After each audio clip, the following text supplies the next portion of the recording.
നമസ്കാരം. മീഡിയ ഫോക്കസിലേക്ക് ഏവർക്കും സ്വാഗതം. ഇന്ന് ശരിക്കും പറഞ്ഞാൽ ഒരു സന്തോഷത്തിൻ്റെ ദിനമാണ്. ഒരിക്കലും നമ്മൾ പ്രതീക്ഷിക്കുന്നതിനൊക്കെ അപ്പുറമായിട്ട് സന്തോഷം നിലനിൽക്കുന്ന ദിവസം. നമ്മളേവരും ഇഷ്ടപ്പെടുന്ന, നമ്മൾ ബോച്ചെ എന്ന് വിളിക്കുന്ന നമ്മുടെ പ്രിയങ്കരനായ ബോബി ചെമ്മണ്ണൂർ, അദ്ദേഹം മുൻകൈയെടുത്ത് നമ്മുടെ പ്രിയ സഹോദരന് വേണ്ടി ഈ കേരള ജനത ഒറ്റക്കെട്ടായി നിലനിന്ന ഒരു കാഴ്ചയാണ് നമുക്ക് കാണാൻ പറ്റിയത്. വളരെയധികം സന്തോഷം നിറഞ്ഞ ഒരു ദിവസമായിരുന്നു. തൻ്റെ വീട്ടിൽ ജോലി ചെയ്യുന്ന ഒരു സാധാരണ ഒരു ഡ്രൈവറായി ജോലി ചെയ്യുന്ന ഒരുവനെ 34 കോടി രൂപ വിലയിട്ട് കഴിഞ്ഞാൽ അവനെങ്ങനെ ഈ പണം എനിക്ക് തന്നിട്ട് ഇവൻ ഇറങ്ങിപ്പോകും എന്നുള്ളൊരു ചിന്താഗതി പോലും ഒരുപക്ഷെ ഉണ്ടായിരിക്കാം. കേരളത്തിലെ മലയാളികളോടാണ് ആ വിലയിട്ടത്. എന്തൊക്കെ പറഞ്ഞാലും ഒരു നിമിഷം കൊണ്ട് ആ പണം നമുക്ക് പിരിച്ചെടുക്കാനായിട്ട് സാധിച്ചു. ഈ സഹോദരൻ്റെ തന്നെ ജീവിതത്തിലേക്ക് തിരിച്ചു കൊണ്ടുവരുവാൻ വേണ്ടി ഒരുപാട് സംഘടനകളും മറ്റ് കൂട്ടായ്മകളും ഒക്കെ പ്രവർത്തിച്ച് ആ പ്രവർത്തനത്തിൻ്റെ ഫലമായും അതുപോലെ തന്നെ ആ പ്രവർത്തനത്തെ അങ്ങേ ഉന്നതകളിലേക്ക് എത്തിച്ച ഒരു വ്യക്തി കൂടിയാണ് നമ്മുടെ പ്രിയപ്പെട്ട ബോബി ചെമ്മണ്ണൂർ, ബോച്ചെ. അദ്ദേഹത്തിനെ നമുക്ക് എത്ര പറഞ്ഞാലും മതി വരികയില്ല. ഇത്രയും നന്മ നിറഞ്ഞ ഒരു മനുഷ്യനെ ഞാൻ കണ്ടിട്ടില്ല. നമ്മുടെ കേരളത്തെ ഗോഡ്സ് ഓൺ കൺട്രി എന്ന് വിളിക്കുന്നതിൻ്റെ പ്രധാന കാരണം ഇതൊക്കെ തന്നെയാണ്.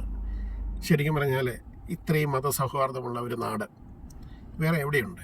ഇന്ത്യയുടെ തെക്കൻ സംസ്ഥാനമായ തെക്കേ അറ്റത്ത് കിടക്കുന്ന കേരളത്തിൽ ഇത്രയും നല്ല മനുഷ്യരുള്ള ഒരു നാട് എന്ന് വേണമെങ്കിൽ പറയാം. അത് പറയണ ക്രിസ്ത്യാനിയുണ്ട്, ഹിന്ദുവുണ്ട്, മുസ്ലിമുണ്ട്. ഇവിടെ എല്ലാവരും തിങ്ങിപ്പാർക്കുന്ന ഒരു നാടാണ്. ഇവിടെ എല്ലാവരും ഒന്നിച്ചാണ് നമ്മൾ കൈകോർത്തത്.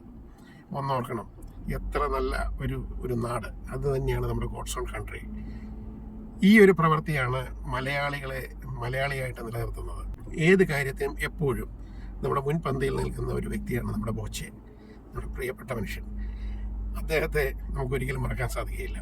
ഇനിയാണെങ്കിലും എൻ്റെ ഒരു സജഷനാണ്, ഞാനിതുവരെ അദ്ദേഹത്തിൻ്റെ ഷോപ്പിൽ കയറിയിട്ടില്ല. പക്ഷേ ഇനി ഞാൻ കയറുകയാണെങ്കിൽ തീർച്ചയായിട്ടും ഒരു ബിസിനസ്സെങ്കിലും കൊടുക്കാൻ എന്നെക്കൊണ്ട് സാധിച്ചാൽ അതൊരു വലിയൊരു ഭാഗ്യമായിട്ട് ഞാൻ കാണുകയുള്ളൂ. കാരണം അദ്ദേഹത്തിൻ്റെ കയ്യിൽ പണം വന്നതുകൊണ്ടാണല്ലോ, അദ്ദേഹത്തിൻ്റെ ബിസിനസ് നല്ല രീതിയിൽ നടക്കുന്നത് കൊണ്ടാണല്ലോ അദ്ദേഹത്തിന് ഇങ്ങനെയൊക്കെ ചെയ്യാൻ സാധിക്കുന്നത്. തീർച്ചയായിട്ടും ഇത്രയും നല്ലൊരു വ്യക്തിത്വത്തിൻ്റെ ഉടമയായ അദ്ദേഹത്തിൻ്റെ ഷോപ്പിൽ തീർച്ചയായിട്ടും നമ്മൾ ഓരോരുത്തരും അദ്ദേഹത്തിൻ്റെ ബിസിനസ്സിനെയും നമ്മൾ എത്രയും ഉന്നതങ്ങളിലേക്ക് പിടിച്ചുയർത്താൻ പറ്റുമോ അതും ചെയ്യണം. കാരണം ഇങ്ങനെയുള്ള വ്യക്തിത്വങ്ങളാണ്. അല്ലാതെ കുറേ പണം ഉണ്ടായി ആ പണമെല്ലാം കൂടെ സൂക്ഷിച്ചു വെക്കുന്നു, അതുകൊണ്ട് മറ്റുള്ളവർക്ക് ഒരു 10 പൈസയ്ക്ക് പ്രയോജനമില്ല എങ്കിൽ നമ്മൾ പിന്നെ എന്തിനാ മറ്റുള്ളവർക്ക് വേണ്ടി പിന്നാലെ നടക്കുന്ന കാര്യം? ഇവിടെ നമ്മൾ ഹിന്ദു എന്നോ ക്രിസ്ത്യാനി എന്നോ മുസ്ലിം എന്നോ ഒന്നും അല്ല നോക്കുന്നത്. ബോച്ചെ നമ്മുടെ ബോച്ചയാണ്, അതിന് സംശയമൊന്നുമില്ല. കാരണം ഇത്രമാത്രം ബോച്ചയെക്കുറിച്ച് പറയണമെന്നുണ്ടെങ്കിൽ എത്ര സ്നേഹത്തോടെ, എത്ര ബഹുമാനത്തോടെയാണ് ഈ നമ്മുടെ ഓരോരുത്തരുടെയും ഹൃദയം തുടിക്കുന്നതെന്ന് മനസ്സിലാക്കണം അദ്ദേഹത്തിൻ്റെ മുൻപിൽ. കാരണം ഏതൊരു പ്രതിസന്ധി വന്നാലും ആരെങ്കിലും ഇതുപോലുള്ള ഒരു വ്യക്തികൾ മുൻപന്തിയിൽ വന്നാൽ നമ്മൾ വിചാരിക്കുന്നതിൽ പെട്ടെന്ന് നമ്മുടെ കാര്യങ്ങൾ നടക്കുവാനായിട്ട് സാധിക്കും. അതിന് ഈ പറയുന്ന കാര്യങ്ങൾക്കെല്ലാം നമ്മുടെ പ്രിയങ്കരനായ ബോച്ചെ നമ്മളോടൊപ്പം തന്നെ ഉണ്ടായിരുന്നു. ആ അമ്മയുടെ കണ്ണുനീര് ഒന്നാലോചിച്ച് നോക്കി. ഇത്രയും വർഷം ആ മകനെ അഴിക്കുള്ളിൽ കിടന്നപ്പോൾ ആ നീറുന്ന ഹൃദയം ഒന്ന് തുടയ്ക്കുവാൻ, ആ കണ്ണുനീര് നൊപ്പുവാൻ ഈ മനുഷ്യരെല്ലാവരും കൂടെ ഒന്നിച്ചു കൂടിയപ്പോൾ എൻ്റെയും കണ്ണ് നിറയുന്നുണ്ട്. ആ പറയുമ്പോൾ ആ അമ്മയുടെ വികാരം എന്തുമാത്രം ഉണ്ടായിരുന്നു എന്ന് നമുക്ക് മനസ്സിലാക്കാവുന്നതേ ഉള്ളൂ.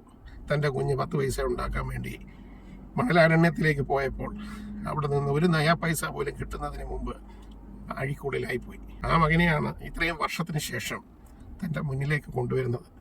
അതിന് ഈ മലയാളികളെ ഒന്നടങ്കം നമ്മൾ നമസ്കരിച്ചേ പറ്റുള്ളൂ. എല്ലാവർക്കും, കേരളത്തിലുള്ള സകല ജനങ്ങൾക്കും ഒരു ബിഗ് സല്യൂട്ട്, സ്പെഷ്യലി ബോച്ചയ്ക്ക്.